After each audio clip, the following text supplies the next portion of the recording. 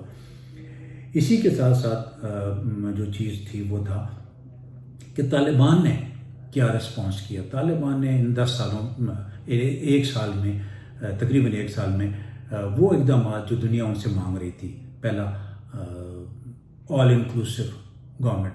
اب آل inclusive government کہنا تو بہت آسان ہے لیکن آل انکلوسیو گورنمنٹ سے کیا مراد ہے یہ آج تک کسی کو نہیں سمجھ آئی. نہ ان کو سمجھ آئی جو یہ ڈیمانڈ کر رہے تھے اور نہ ان کو سمجھ آئی جنہوں نے ان پہ عمل کرنا تھا. طالبان کے مطابق وہ ان لوگوں کو کیسے حکومت میں شامل کریں جن کے خلاف وہ لڑتے رہے ہیں. اور وہ کہتے تھے کہ اگر آپ آل انکلوسیو کی بات کرتے ہیں تو ہمارے پاس تو تمام مکتبہ فکر کے لوگ حکومت میں شامل ہیں, جو بھی وہ اپنے طور پر بھی غلط تھا. دوسری بڑی چیز تھی طالبان کا خواتین اور فیمیل جنڈر بچیوں کی تعلیم کے سلسلے میں کہ وہ اقدامات اٹھائیں. طالبان نے تقریباً 1 سال ہونے کو ہے لیکن ابھی تک اس سلسلے میں کوئی پازیٹیو ڈیولپمنٹ نہیں کی. تو یہ وہ چیزیں تھیں جن کے اثرات افغانستان پر پڑے اور افغانستان آج بھی ان مشکلوں سے نکلنے کی کوشش کر رہا ہے. اب انہی مشکلات سے نکلنے کی وجہ سے وہاں پر جو نئے اقدامات اٹھائے جا رہے ہیں ان اقدامات میں اور سب سے بڑا میں کافی عرصے سے کچھ لوگوں کے ساتھ ڈسکس کر رہا تھا کہ اس مسئلے کا حل کیا ہے. اور اس مسئلے کے حل کی طرف دیکھتے ہوئے افغانستان میں ایک اور چیز آپ کو بتا دیتا ہوں. بیچ میں ایک اور تھاٹ اچانک آتی ہے, انسان سوچ رہا ہوتا ہے. طالبان کے 2 بڑے دھڑے جو افغانستان کے اندر ایگزسٹ کرتے ہیں. ایک وہ جن کو ہم ہارڈ لائنر کے طور پر جانتے ہیں جو کہ قندھار میں پائے جاتے ہیں, اور ان میں یہ وہ لوگ ہیں جو ملا عمر کے دوست ہوا کرتے تھے, ملا عمر کے ساتھی تھے. ان کے ساتھ تمام طالبان حکومت جو پرانی گزری تھی 2001 سے پہلے والی, اس دوران ان کے ساتھ مدد کرتے رہے اور ان کو چلاتے رہے. یہ وہ دھڑا ہے جو ساؤتھ کا ہے جس میں زیادہ ریلیجس کاڈر کے لوگ ہیں, وہ لوگ جنہوں نے باہر کی دنیا کو شاید کبھی زندگی میں دیکھا بھی نہ ہو. وہ لوگ ہیں جو اس وقت افغانستان میں ڈیسیژن میکر ہیں اور فیصلے کرنے میں سب سے بڑا ہاتھ انہی لوگوں کا ہے.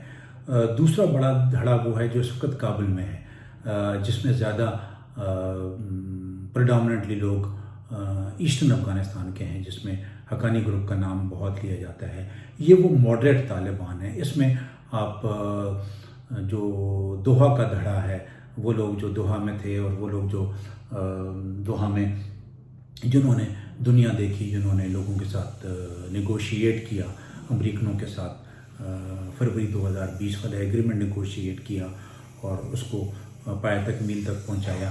یہ گروپ اور دوسرا جو میں نے بات کی ایسٹرن افغانستان والا گروپ جس میں حقانی پریڈامننٹلی لوگ ہیں, یہ وہ لوگ ہیں جو چاہتے ہیں کہ ماڈریٹ فیس دکھایا جائے طالبان کا, ماڈریشن کی جائے, تمام مکتبہ فکر کے لوگوں کو شامل کیا جائے. لیکن ان کے فیصلے کابل کے اندر ہی رہ جاتے ہیں اور باتیں افغان منسٹر جو کہ بیسیکلی کرتا دھرتا ہیں نیچے ساؤتھ میں, جن کی میں بات کر رہا تھا قندھار میں, وہ لوگ ان کی باتیں سنتے ہیں, سمجھتے ہیں, لیکن عمل کرتے ہوئے ایک بہت بڑا مسئلہ ہے کے سامنے آ جاتا ہے. وہ یہ ہوتا ہے کہ نیچے سے پازیٹیو نوڈ نہیں ملتی. اس پازیٹیو نوڈ نہ ملنے کی وجہ سے بہت سارے اقدامات جو ہیں وہ یہ نہیں کر پاتے.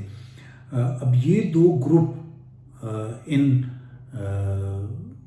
حالات کے ذمہ دار بھی آپ ان کو کہہ سکتے ہیں, اس لیے کہ جب تک آپ میجر ڈیسیژن نہیں لیتے, بڑے فیصلے نہیں کرتے, تو آپ دنیاوی ریکگنیشن کی طرف نہیں جا سکیں گے. آپ کو تسلیم نہیں کریں گے لوگوں کے خوف اسی طرح رہیں گے جس طرح کہ آج بھی افغانستان کے بارے میں ایگزسٹ کرتے ہیں. اور وہ خوف وہی ہیں کہ کیا طالبان اسی ہارڈ لائن ایٹیٹیوڈ کی طرف جا رہے ہیں, کیا طالبان 2 کا کانسیپٹ ریلیونٹ ہے, کیا طالبان تبدیل ہو گئے ہیں, یا طالبان اسی طرح پرانی ڈگر پر چلتے رہیں گے اور وہ یا ان سے بھی زیادہ ہارڈ لائنر ہو گئے ہیں. یہ ایک علیحدہ اس کو کہتے ہیں ایک موضوع ہے.